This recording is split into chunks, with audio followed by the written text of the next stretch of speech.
चलिए अब बात करते हैं रामोत्सव की। अयोध्या में आज गर्भगृह में रामलला की मूर्ति स्थापित होगी। इसके अलावा मंडप, प्रवेश पूजन, वास्तु पूजन, वरुण पूजन, गणेश पूजन समेत कई अनुष्ठान होंगे। इस राममय माहौल में हम आपको ऐसी कंपनीज के बारे में बता रहे हैं जिनका राम मंदिर या अयोध्या से तगड़ा कनेक्शन है।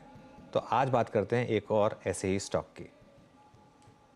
सदी का सबसे बड़ा धार्मिक उत्सव सीएनबीसी आवाज में चल रहा है स्वागत महोत्सव। अयोध्या सज धज कर है तैयार, अब सिर्फ प्राण प्रतिष्ठा का है इंतजार। देश में रामोत्सव की धूम, शेयर बाजार में भी श्री राम की धुन। देखिए रामोत्सव पर सबसे बड़ी कवरेज सिर्फ सीएनबीसी आवाज पर। जय सिया राम। सुमित, गुड मॉर्निंग, बताइए आज का स्टॉक। मॉर्निंग। आज श्रृंखला में हम लेकर आए हैं एक और कंपनी जो कि कुछ हद तक सरोकार रखती है इस पूरे बड़े इवेंट से, और कंपनी का नाम है सीई इन्फो यानी कि मैपमा इंडिया। दरअसल ये ट्रिगर पॉइंट तब हुआ जब रिसेंटली कंपनी की मैनेजमेंट से हमारी बातचीत हो रही थी और उन्होंने बात मेंशन की कि अयोध्या में एक बड़े मैपिंग प्रोजेक्ट्स को लेकर कंपनी ऑलरेडी कामकाज कर रही है और डिजिटल मैपिंग में इस कंपनी का ऑलरेडी स्पेशलाइजेशन है और स्पेशलाइजेशन के तहत कंपनी को एक वहाँ पर ऑर्डर भी आता हुआ दिखाई पड़ा है। एडवांस डिजिटल मैपिंग की ये कामकाज करने वाली कंपनी है जिसमें मैपिंग पोर्टल में इसरो जैसी कंपनी के साथ भी कंपनी ऑलरेडी कामकाज कर रही है। तो एक नेविगेशन से रिलेटेड जो मैप्स हैं वो कंपनी प्रोवाइड कराती है। करीब 850 से ज़्यादा कंपनी के पास ग्राहक हैं, तो इसमें प्राइवेट और गवर्नमेंट रिलेटेड प्रोजेक्ट्स भी कंपनी डील कर रही है।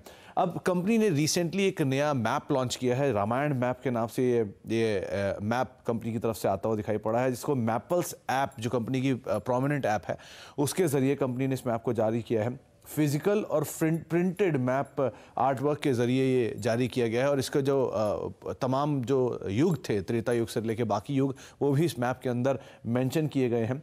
मैप के ज़रिए संस्कृति और धरोहर दोनों की जानकारी भी दी गई है और कई धार्मिक स्थलों की मैपिंग भी इसके अंदर मौजूद है। इनफैक्ट रिसेंटली मैनेजमेंट ने यह भी कहा कि अगर किसी को बहुत डिटेल में किसी एक स्ट्रक्चर के बारे में जानना है तो तमाम डिटेल भी उस मैप के अंदर आपको आते हुए दिखाई पड़ेगी। हालांकि इस ट्रिगर के बीच में शेयर में एक अच्छा मूव आता हुआ दिखाई पड़ा है। करीब 35% के आसपास बीते 6 महीने में स्टॉक ऑलरेडी चल भी चुका है। वैल्यूएशन पार्ट महंगा ज़रूर है, मल्टीपल 85 के आसपास पहुंच चुका है। नंबर्स ठीक ठाक थे लेकिन अदरवाइज मल्टीपल थोड़ा सा महंगे साइड पर ज़रूर जा चुका है। इसके अलावा कंपनी को अगर इस कारोबार के अलग कारोबार में भी देखें तो बहुत सारे प्रोमिनेंट ग्रोथ इंजन्स कंपनी के लिए ऑलरेडी कामकाज कर रहे हैं, जिसमें रिसेंटली उन्होंने बात मेंशन की कि आने वाले समय में एक ऑटोमोबाइल स्पेस में कंपनी को बड़े ट्रिगर्स मिल रहे हैं, यानी करीब 60 लाख गाड़ियां जो हैं वो इनके मैप्स का इस्तेमाल कर सकती हैं।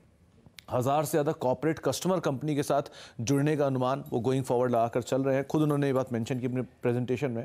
और 1000 से ज़्यादा सरकारी जो अलग अलग छोटी बड़ी ऑर्गेनाइजेशन है वहाँ से भी कंपनी की बातचीत चल रही है। मोबिलिटी डिवीज़न में भी उनको लग रहा है कि 3 करोड़ से ज़्यादा नए मोबाइल यूज़र्स कंपनी के साथ ऐड होते हुए दिखाई पड़ सकते हैं। तो बहुत सारे प्रोस्पेक्ट भी हैं, लेकिन ऑब्वियसली बात है हाल फिलहाल में तेज़ी आई है तो थोड़ा वैल्यूएशन पार्ट महंगा है। फिर से कोई रिकमेंडेशन नहीं है, बस एक स्टॉक जो कि इस बड़े इवेंट से कुछ हद तक सरोकार रखता है उसका जिक्र यहाँ पर किया गया है। ओके, बिल्कुल सुमित, बहुत बहुत शुक्रिया। स्टैंडर्ड डिस्क्लेमर, जैसा सुमित ने कहा, रिकमेंडेशन नहीं है। चलिए